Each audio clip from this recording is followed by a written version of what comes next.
Baada ya Mohamed Doumbia kucheza kama nambari 10 ndani ya Yanga tangu atue, mwenendo wake katika kuleta athari za moja kwa moja kwa wapinzani mpaka sasa hazijakaa vizuri sana.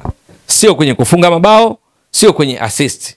Kwenye ligi kuu Tanzania bara, Yanga imefunga mabao 12, imeruhusu bao moja. Mohamed Doumbia humkuti kwenye assist wala kufunga moja kwa moja. Lakini pia kwenye ligi ya mabingwa barani Afrika, Yanga imecheza mechi 2, ina bao moja. Mohamed Doumbia humkuti kwenye kufunga wala kuassist. Lakini Yanga ingali ikiwa na mwenendo mzuri. Huyu Mohamed Doumbia ni nambari 10. Sasa aina ya uchezaji wake inaibua shaka kidogo kwa baadhi ya wana Yanga. Ni kwa sababu nambari 10 waliozoea kumtumia hasa Stefan Aziz Ki alikuwa na athari za moja kwa moja kwa wapinzani.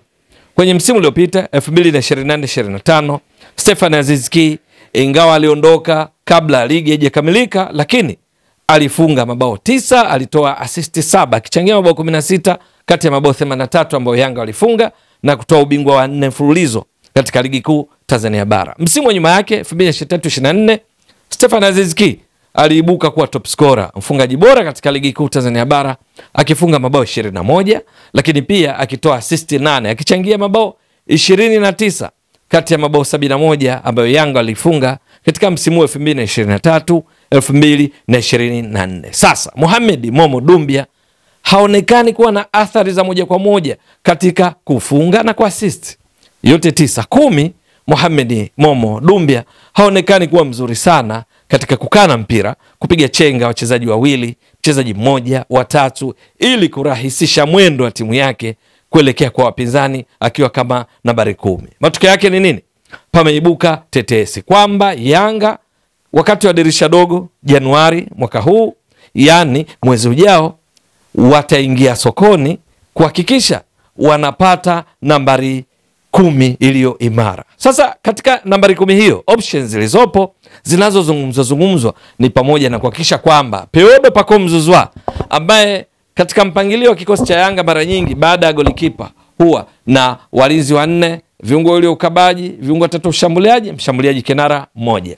Kwa maana nyingine, huyu ndio mshambuliaji kinara 1, hawa ndio viungo 3 ushambuliaji, halafu kuna viungo 2 wakati pale wa ukabaji. Katika mpangilio huu, Peodo Pacome Zouzoua huonekana akiwa miongoni mwa viungo 3 ushambuliaji, akitokea upande wa kushoto, ingawa kwenye kucheza kwake huwa na athari kubwa kwa wapinzani, akiingia ndani na kutoa fursa kwa beki wake wa kushoto. Hapa tunazungumzia Shadrack Sakaboka, tunazungumzia Mohamed Hussein Shabalala, kupanda kwenda kuongeza mapana ya uwanja ili wapige cross ama watoe v-pass, pasi zenye umbile v baada ya kufika kwenye touchline, au kupiga cross moja kwa moja kuelekea kati ili mpira ugombaniwe kwa ajili ya kufunga. Peodo Pacome Zouzoua akitokea eneo hili amekuwa athari pia katika eneo la kati kwenye majukumu ambayo huwa anapaswa kuwepo nambari 10. Wakati mwingine Peodo Pacome Zouzoua anakuwa huku kulia. Peodo Pacome Zouzoua huwa ana tiketi ya kuwa na free roll, majukumu huru pale mbele ya lango la wapinzani, akipita kokote. Mara nyingi huonekana hivyo. Sasa kwa sababu Mohamed Doumbia kwenye nafasi hii ambayo mara nyingi hucheza kama namba 10, Doumbia imekosekana athari za moja kwa moja katika kufunga na kuassist, lakini pia haonekani kuwa mzuri katika upigaji wa chenga kama alivyokuwa akifanya Stefan Aziz Ki. Matokeo yake kinachofikiriwa ni kwamba Mohamed Doumbia arejee katika kundi hili la viungo wawili wakati, kwa sababu ni maeneo ambayo wakati akicheza Slovan Liberec kule barani Ulaya alikuwa akicheza katika eneo hili katika mfumo wa baada ya golikipa 4-2-3-1. Matokeo yake ni nini? Anayefikiriwa sasa kusajiliwa mwezi Januari katika dirisha dogo ni pamoja na mchezaji wa kimataifa wa Benin ambaye hivi sasa anacheza katika klabu ya ASEC Mimosas ya kule nchini Ivory Coast. Huyu ni kiungo ushambuliaji kutokea pembeni, kwa lugha nyingine ni winga wa kushoto, mwenye gule lenye nguvu zaidi la kulia, kwa lugha nyingine akiwa inverted winger. Mchezaji kutoka ASEC Mimosas anaitwa Romaric Amusu Dinho, ndiye anatajwa na kuhusishwa na Yanga kuelekea usajili wa dirisha dogo. Kwa nini anahusishwa na Yanga? Zipo sababu kadhaa. Mojawapo ni hilo kutoka kuieleza. Lakini la pili ni wakala wake Zambro, ambaye ana taasisi yake Zambro Sports Management inayomilikiwa na Zambro, ambaye ndiye anawamiliki wachezaji, anawasimamia wachezaji kama Peudo Pacome Zouzoua, Celestine Ekwa, Mohamed Momo Dumbia, Stefan Aziz Ki, Kwasi Atula yao na wachezaji kadhaa. Na huyo Zambro hivi karibuni alionekana akiwa nchini, kwamba tetesi zinaeleza kwamba katika mazungumzo ni pamoja na kufikiria kuwaleta baadhi ya wachezaji akiwemo huyu Romaric Amos Dinho, ambaye anahusishwa na usajili. Huyu ni kiungo ushambuliaji, ni winga wa kushoto ambaye guu lake lenye nguvu zaidi ni la kulia. Urefu wake ni 5 na inchi 8.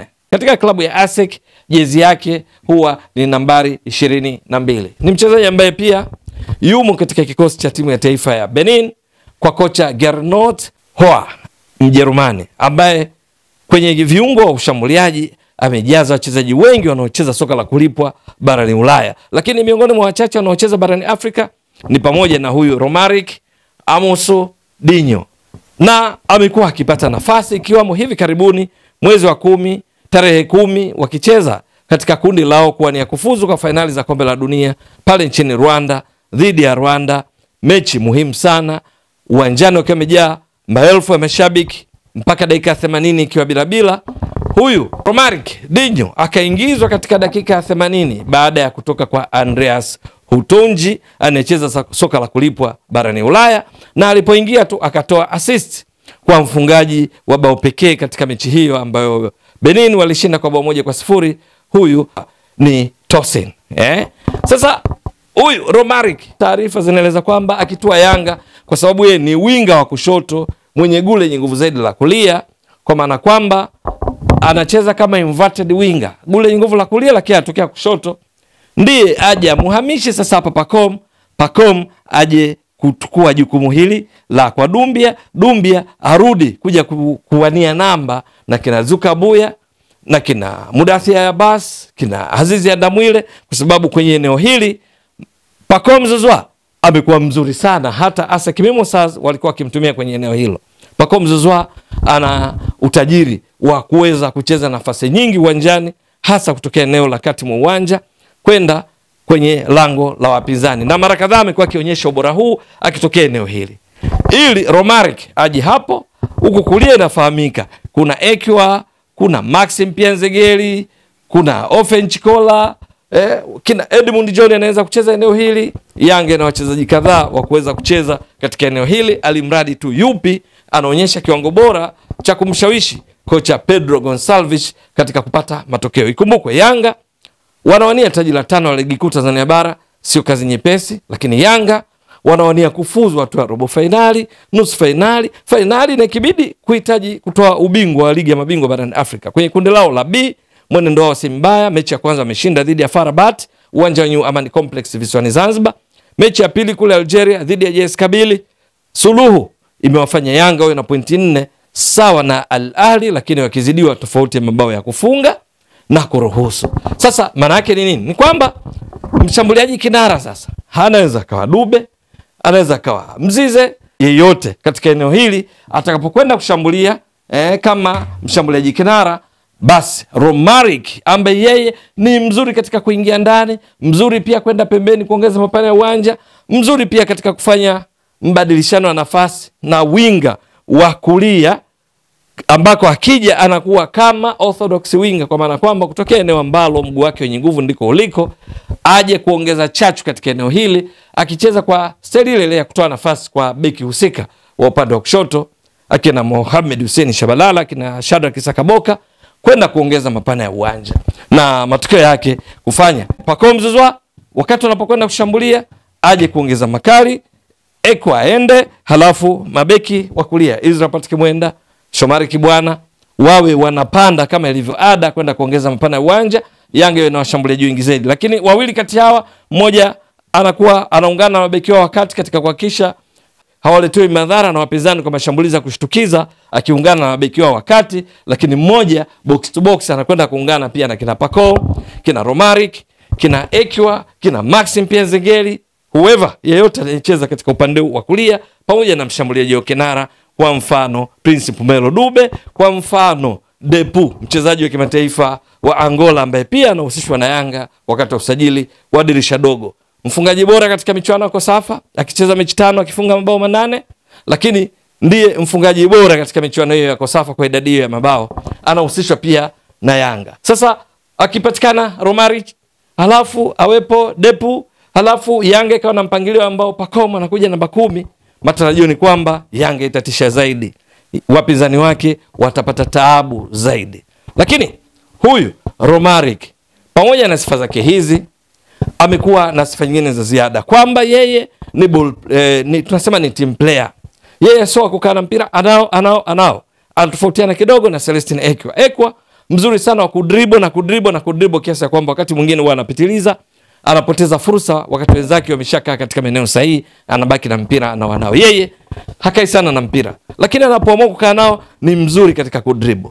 Lakini vile vile huwa hana tamaa, shauku ya kutaka afungie. Badala yake ni mzuri katika kuhakikisha anatengeneza fursa kwa wenzake kwenda kupika mabao. Yaani anatengeneza fursa za mabao hata asipofunga yeye. Ndio maana ukifuatilia sana humkuti kuwa mfungaji wa mabao mengi, humkuti kuwa mtoaji mwingi wa assist, lakini ni mzuri katika kufanya mishe purukushani, kujitengeneza hatari kwa wapinzani, kuvuruga mpangilio wa walinzi wa timu pinzani kwa sababu ya kasi yake na uwezo wake kuachia mpira na kufunga.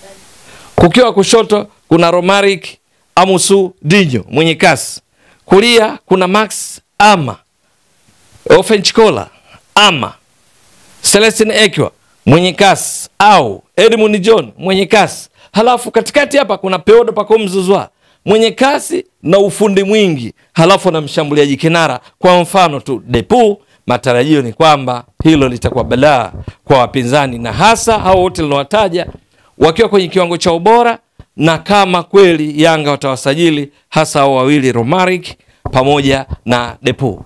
Lakini changamoto yake ni kwamba Romaric Dinho kama alikuwepo katika klabu ya ASEC wakati akiwa na Celestine Ekwa, Ekwa anaibuka kuwa MVP wa ligi kuu ya Ivory Coast, halafu Ekwa pamoja na sifa zote zile tangu atue bado hajaonyesha yale makali yale kivile ilivyotarajiwa. Maana yeye akitua Yanga atatakiwa aanze na gia kubwa, maana vinginevyo ni rahisi kumlinganisha na Ekwa ambaye matarajio yalikuwa makubwa sana, lakini mambo yake bado hayajachanganya. Ni mchezaji mzuri sana, lakini bado hajaonyesha kile aswa Yanga wanakihitaji katika kufikia kiwango cha juu kile kichowafanya wampe nafasi na kumsajili. Yeye ana kipaji bila shaka. Kadri siku zinavyokwenda anazidi kuzoeana na wenzake Celestine Ekwa na kuendelea kuwa bora zaidi. Sasa akitua tayari pressure atakuwa nayo, kwa sababu ni rahisi kulinganisha kwamba ametoka ASEC Mimosas anakotoka Ekwa. Ekwa baadhi ya mambo yake bado hajafurahisha vya kutosha kwa mashabiki. Sasa na yeye akitua zitaanza hisia kwamba isije kawa kama sifa zilizozungumzwa kuhusu Ekwa alichokifanya msimu uliopita kwenye ligi kuu ya Ivory Coast, halafu na yeye anakuwa kama Ekwa. Maana yake ni kwamba hiyo ni pressure, akitua tu lazima akabiliane nayo vya kutosha. Faida alionayo akitua Yanga, anakutana na wachezaji ambao wametoka nchini Ivory Coast anakotoka yeye kama atatua, na hivyo kumrahisishia ile mawasiliano, kwa sababu ndani ya Yanga kuna Kwasi Atula yao anatoka Ivory Coast katika ligi kuu ya Ivory Coast, Mohamed Momo Dumbia ni raia wa Ivory Coast, lakini Celestine Ekwa anatoka Ivory Coast ingawa ni raia wa Chad, lakini yeye ni raia wa Benin, lakini anatoka katika ligi kuu ya Ivory Coast, tena anatoka katika klabu ya ASEC Mimosas alikotoka Peodo Pacome Zouzoua, Kwasi Atula yao pamoja na Celestine Ekwa. Maana yake itamrahisishia katika kuzoea kwa haraka, cha msingi aendeleze yale makali alionayo. Kwa ujumla tu Yanga wakimpata huyu mwamba Romaric Amusu Dinho, ni dhahiri kwamba wataimarisha makali katika pande zote mbili za kwenye kushambulia, kwa maana kwamba kulia na kushoto, huku Peodo Pacome Zouzoua akiwa kati, litakuwa balaa lingine na kuwafanya walinzi wa timu pinzani wawe na wakati mgumu kukabiliana na kiberenge cha kutoka upande wa kulia Celestine Ekwa, Maxim Pianzegeli au Ofenchikola au Edmund John ambaye anaweza kucheza kote huko. Anaweza kucheza kama namba 10, anaweza kucheza kama winga wa pembeni kulia, winga pembeni kushoto kama center forward Edmund John kote anaweza.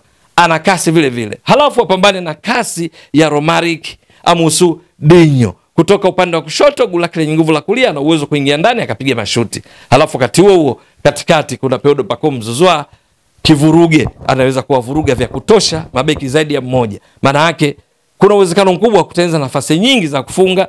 Kazi itabaki tu kwa mshambuliaji kinara na wachezaji wengine watakokuwa kwenye nafasi sahihi kuweka mpira wavuni. Swali lobaki tu ni kwamba je, tetesi hizi zitakuwa za kweli ama ni swala la kusubiri? Ewe mtazamaji wa Mbwaduke Stats Sport Next Level, endelea kuunga mkono channel hii kwa kuhakikisha kama una subscribe, una share, una like na kucomment. Mwasilishaji wako ni mimi Ramadhani Mbwaduke almaarufu kama Mzee wa Data. Shukran jazilan. Bye bye.